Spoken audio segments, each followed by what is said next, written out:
চারটি পাখি পিষে দেওয়া হলো, 4 রকমের পাখি পিষে দেওয়া হলো। এবার নবীকে আল্লাহ রাব্বুল আলামিন হুকুম করেন, নবী এবার তুমি 4টি অংশে ভাগ করো, আর 4টি ভাগকে তুমি 4টি পাহাড়ের উপরে রাখো, আর এরপরে প্রত্যেকটা পাখির কল্লা ধরো আর তুমি তোমার দিকে রাখো। সুম্মা জাআলা আলা কুল্লি জাবালিন মিনহুন্না, পাহাড়ের উপরে রাখো জুযান সুম্মা দুহুন্না, এবং সুম্মা দুহুন্না এরপর তুমি তোমার দিকে রাখো। সুম্মা দুহুন্না ইলাইকা,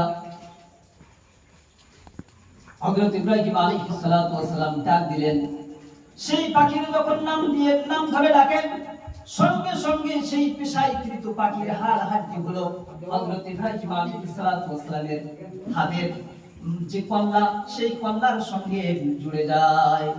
এভাবে পাখি জিন্দা হয়েছে। আল্লাহ নবী সাল্লাল্লাহু আলাইহি ওয়াসাল্লাম তিনি দেখেছেন, হযরত ইব্রাহিম আলাইহিস সালাতু ওয়াস সালাম দেখেছেন। আরেকটি ঘটনা পাওয়া যায়, হযরত ঈসা আলাইহিস সালাতু ওয়াস সালাম এভাবে মুর্দা ব্যক্তির কবরের ধারে গিয়ে জিন্দা করতেন। হযরত ঈসা আলাইহিস সালাতু ওয়াস সালাম তিনিও মাটির পাখি তৈরি করতেন, আর আল্লাহর হুকুমে তার ভিতরে ফুঁক দিতেন আর পাখি জিন্দা হতো।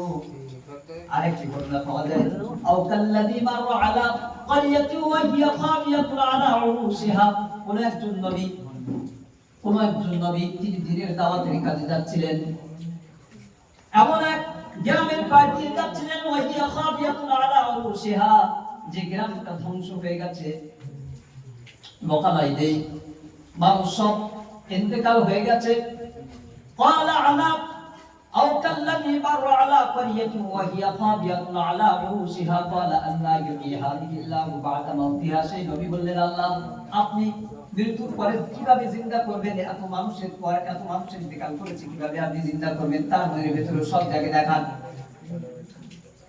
فأماته الله مئة عام, আল্লাহ রাব্বুল আলামিন সেই নবীর ইন্তেকাল দিলেন, সেই নবীর মৃত্যু দিলেন। ফামাতাহুল্লাহু, আল্লাহ রাব্বুল আলামিন মৃত্যু দিলেন 100 বছর পর্যন্ত মৃত্যু অবস্থায় সেই নবীকে রাখা হলো। সুম্মা বাআসাহু, এরপর সেই নবীকে জিন্দা করা হলো। আল্লাহ রাব্বুল আলামিন এবার জিজ্ঞেস করেন, সেই নবী ছিল গাধার পিঠের উপরে এবং তার সঙ্গে খানা পানীয় ছিল, 100 বছর পর্যন্ত হয়ে গেল। এরপর আল্লাহ রাব্বুল আলামিন সেই নবীকে জিজ্ঞেস করেন, কাম লাবিস্তা মিয়াতা আমিন, আপনি কতদিন মৃত্যু অবস্থায় ছিলেন? ক্বালা কাম লাবিস্তা মিয়াতা আমিন, ক্বালা লাবিস্তু ইয়াওমান আও বা'দা ইয়াওমিন। সেই নবী জবাব দেন, আল্লাহ একদিন কিংবা একদিনের কিছু অংশ আমি মৃত্যু অবস্থায় ছিলাম। ক্বালা বাল লাবিস্তু মিয়াতা আমিন, আল্লাহ বলেন না, তুমি 100 বছর পর্যন্ত মৃত্যু অবস্থায় ছিলে। নবীর বিশ্বাস হয় না, নবীর কাছে আশ্চর্য লাগে, কিভাবে 100 বছর পর্যন্ত হয়? ফানজুর ইলা তুআমিকা, আল্লাহ রাব্বুল আলামিন স্মরণ করিয়ে দিলেন, তুমি যে বাড়ি থেকে আসার সময় খানা নিয়ে এসেছিলে, সেই খানার দিকে দেখো। ক্বালা লাবিস্তু ইয়াওমান আও বা'দা ইয়াওমিন ক্বালা বাল লাবিস্তু মিয়াতা আমিন ফানজুর ইলা তুআমিকা, তুমি তোমার খানার দিকে দেখো। ওয়া শারাবিকা, তুমি তোমার পানির দিকে দেখো। লাম ইয়াতাসান্নাহু, সেগুলো এখনো পর্যন্ত বিকৃত হয়নি। এবার আল্লাহ রাব্বুল আলামিন আর সেই নবীকে ঘোষণা করেন, এবার তুমি তোমার গাধার দিকে দেখো। অনজুর ইলা হিমারি, তুমি তোমার গাধার দিকে দেখো। ওয়ালনাজআলাকা আয়াতাল লিন্নাস,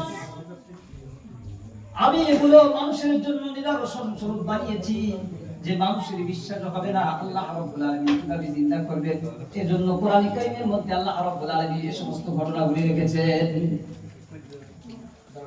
ওয়ানজুর ইলা হিমারিকা ওয়ালনাজআলাকা আয়াতাল লিন্নাস ওয়ানজুর ইলা আল-ইযামি কাইফা নুনশিজুহা, আল্লাহ রাব্বুল আলামিন সেই গাধাকে আল্লাহ রাব্বুল আলামিন জিন্দা করলেন।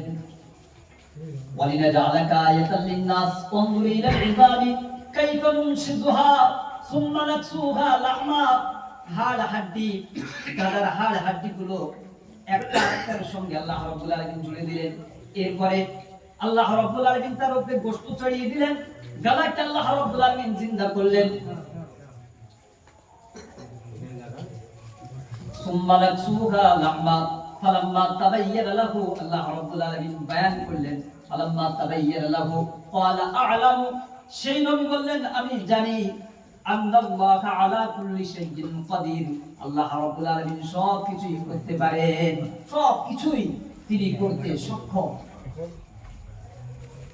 তো পৃথিবীর মুখে আল্লাহ রাব্বুল আলামিন আমাদেরকে পাঠিয়েছেন আমাদেরকে জিন্দা করবেন তার নমুনা তার মডেল আল্লাহ রাব্বুল আলামিন আমাদেরকে জানিয়েছেন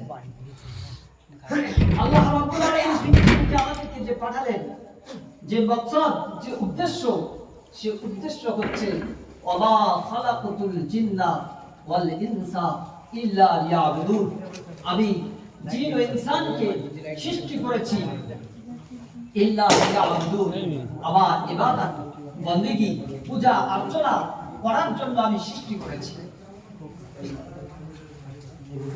আল্লাহ রাব্বুল আলামিন পৃথিবীর মানুষকে এক মহান দৌলত আল্লাহ তাআলা দান করেছেন যেই দৌলতের নাম